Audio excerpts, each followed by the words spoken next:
1965년 어느 날, 날이 밝기도 전에 아버지의 집에 안전원들이 들이닥쳤다. 아버지 가족을 모두 차에 태우고 도착한 곳은 국가보위부 비밀특수수용소 완전통제구역 14호 정치범 관리소. 관리소에 수감된 이유는 6.25 전쟁 때 아버지의 형제가 남쪽으로 넘어갔기 때문이었다. 관리소에 들어선 순간부터 아버지는 신분증을 회수당하고 전 재산을 몰수당하고 가족들은 한 명씩 다 갈라져서 누가 어디로 갔는지 생사조차 알 수 없게 되었다. 그 후 나의 부모님은 관리소에서 만나 표창 결혼을 하였고 1982년 11월 19일 나 신동혁이 태어났다. 그렇지만 가족은 따로 지냈다. 관리소에선 일을 잘하면 혼인은 시켜주지만 남편과 아내가 한 집에 같이 살 수 없게 했다. 난 그저 그곳에서 자라고 살았기에 내가 통제구역에 있다는 생각을 해보지 않았다. 단지 우리 부모와 조상들이 죄를 지었기에 그 죄를 씻기 위해서 열심히 일해야 한다는 생각만 했다.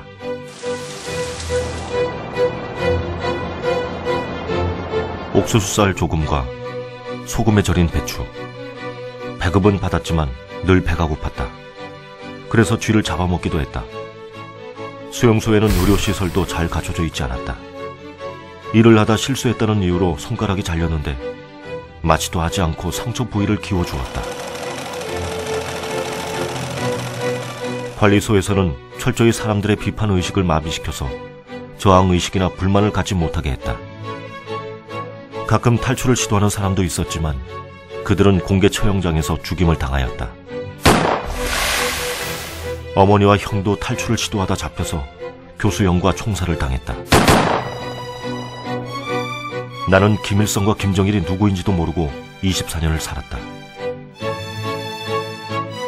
덧셈과 뺄셈, 그리고 작업 지시 수행에 필요한 최소한의 단어와 감정만을 학습한 채 주먹과 몽둥이 아래 노예로 사육되었기 때문이다.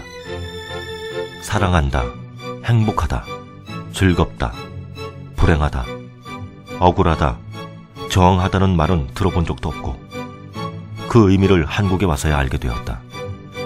수용소에서 태어난 어린 정치범들은 이렇게 평생을 수용소에서 살다가 자기 인생을 마감해야 한다.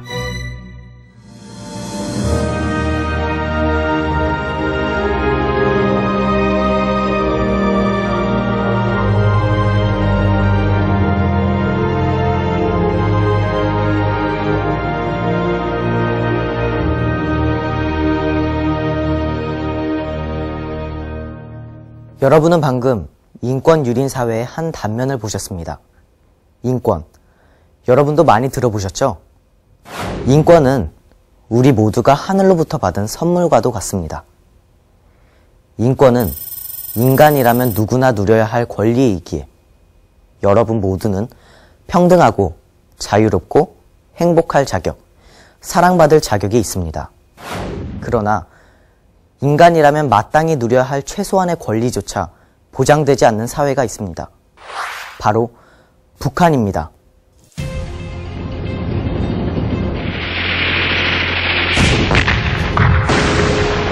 남북 분단 후 남한과 북한은 서로 다른 체제에서 살아왔습니다. 남한은 미국으로부터 영향을 받아 자유주의 시장 경제 체제로, 북한은 구소련으로부터 영향을 받아 사회주의 국가계획 경제 체제로, 그리고 60여 년이 지난 지금 남한이 눈부신 발전을 이루어내는 동안 북한은 점차 경제가 어려워졌습니다. 식량난 때문에 주민들이 굶어 죽고 아이들조차 공부할 시간에 노동 현장으로 내몰리고 있습니다. 특히 고난의 행군 시기엔 너무나 많은 북한 주민들이 굶어 죽은 것으로 알려졌습니다. 북한은 무상교육, 무상의료를 자랑하지만 경제 상황이 어려운 지금은 학교에 가도 제대로 된 교육을 받기 힘들고 병원에 가도 약이 없어 치료받기 힘듭니다. 배급이 끊길 정도로 경제 사정이 나빠지자 국가에 의지하던 주민들은 스스로 살 길을 찾아 나섰습니다. 최소한의 인권인 식량권조차 보호받지 못하는데 북한 주민들의 다른 인권이 보호받을 수 있을까요? 우선 북한 주민들은 시민적, 정치적 권리인 생명권, 언론, 출판, 집회, 결사의 자유, 사상 종교의 자유, 고문 금지, 이동의 자유, 참정권을 억압당하고 있습니다. 북한은 정권 유지를 위해서 북한 주민들이 응당 가져야 할 경제적, 사회적, 문화적 권리를 철저히 부정해왔습니다. 체제 유지를 위한 수단으로 북한 주민의 사상을 철저히 통제합니다. 북한 정권이 주민들을 통제하는 강력한 무기는 감시와 공포입니다. 총화로 자기 자신과 서로를 비판하게 하고 정권의 위협이 될 자들을 없애기 위해 연좌제를 적용시켜 한 명이 죄를 지으면 관련된 주변 사람들까지도 벌을 줍니다. 이러한 상황에선 내 한 목숨 희생에 옳은 말 하자는 사람이 나오기도 힘든 것입니다. 북한에서 생명을 유린하는 대표적 행위로 공개 처형이 있습니다.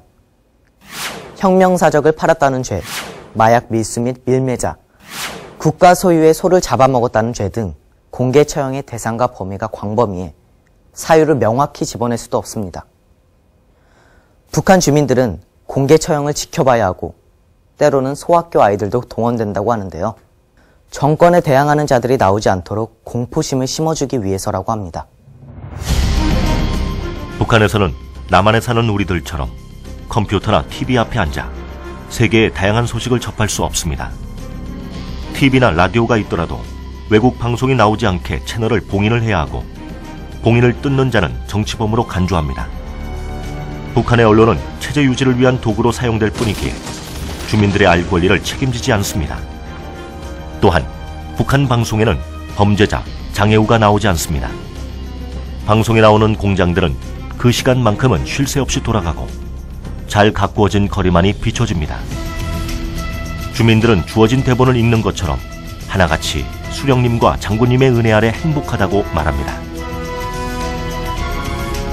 북한에서는 외부 정보가 주민들에게 들어가는 것을 막을 뿐만 아니라 바깥으로 북한 내부의 소식이 나가는 것도 통제합니다.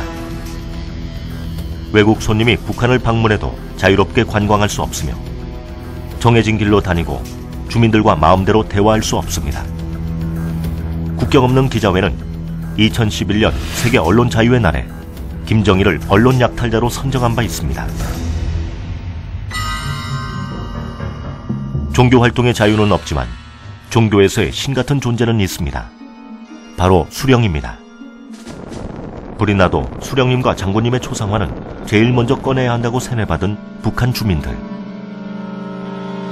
북한 주민들은 기독교의 십계명을 본따 만들어 수령을 신격화하는 당의 유일 사상체계 확립 원칙을 늘 외우고 따라야 합니다. 북한의 문학과 음악과 그림은 대부분 당과 정권을 찬양하는 내용들입니다. 연극과 무용도 마찬가지입니다. 거대한 집단체조 아리랑을 보신 적이 있으신가요? 화려한 공연 뒤에는 잘 먹지 못하고 고된 훈련을 하는 아이들의 고통이 있습니다. 그러나 북한 정권은 체제를 선전하고 과시하기 위해 수차례 거대 행사들을 진행합니다. 주민들은 굶어 죽어도 군대를 강하게 할 무기를 사들이고 화려한 공연을 열고 동상과 건물을 만듭니다. 고난의 행군 시기에 지어졌던 김일성의 무덤 금수산 기념궁전. 그 돈을 주민들에게 썼더라면 수많은 북한 주민들이 굶주림을 면할 수 있었을 것입니다. 이처럼 북한 정권은 체제와 권력을 유지하는 데 온갖 노력을 기울여 왔는데요. 최근 북한 정권은 주민들의 알 권리를 막는 것에 더욱 신경 쓰고 있습니다. 장마당이 열리고 국경지대를 드나드는 사람들이 늘어나면서 외국 사정을 알게 되고 외국 방송을 접하는 일도 생겨나기 때문입니다. 북한 이탈 주민들의 증언에 따르면 남한에서 인기 있는 영화, 드라마, 음악이 북한에도 몇 달 내에 전해진다고 합니다. 바깥 세상을 알고 나니 북한에서 살기 싫어지는 주민들이 생겨납니다. 내가 알던 사회가 유토피아가 아니구나를 깨닫는 것입니다. 북한 주민들에게 탈북은 목숨을 걸어야 하는 일입니다. 또한 북한 정권은 탈북자들을 엄중히 처벌합니다. 탈북자들이 늘어날수록 체제 유지에 위협을 느끼기 때문입니다. 그래서 얼어붙은 강을 건너다 총살당한 주민들도 있고 중국에 있다가 강제 송환되어 다시 북한에 잡혀 들어가는 주민들도 있습니다. 북한은 탈북하는 주민들을 비롯해 정권에 대항하는 사람들은 모조리 정치범 수용소에 가둡니다. 저희 처제에 가 있던 곳이 해령 정거리 교화소입니다. 근데 뭐 거의 그 나달 껍데기 그 가공할 때 나오는 부산물 같은 거로 그 급식을 보장을 해주고 하루에 14시간씩 강노동을 시킨답니다. 근데 그렇게 하다 보니까 영양 실조가 오고 사람들이 그 기아로 굶어 죽고 거의 뭐 하루에 2명, 3명 이상이 죽어 나간대요. 정치범 수용소는 북한에서 인권 유린이 가장 심각한 곳입니다. 2011년 통일연구원이 발간한 북한 인권백서에 따르면 북한에는 6곳의 수용소가 있으며 약 15만에서 20만 명이 수용된 것으로 추정합니다. 수용소 생활에서 가장 중요한 것은 정치범 수용소 수감자들이 지켜야 할 10대 법과 규정입니다. 이 내용을 살펴보면 셋 이상 모여 있을 수 없으며 서로가 서로를 감시하고 이상한 행동 발견 시 즉각 신고해야 하며 작업 외에 개인적으로 남녀 간에 접촉할 수 없다는 규정 등으로 이루어져 있습니다. 심지어 이러한 모든 규정을 어길 경우 즉시 총살을 당하게 됩니다. 이런 생각을 해볼 수 있습니다. 왜 북한 주민들은 정부의 인권 탄압에 저항하지 않는가?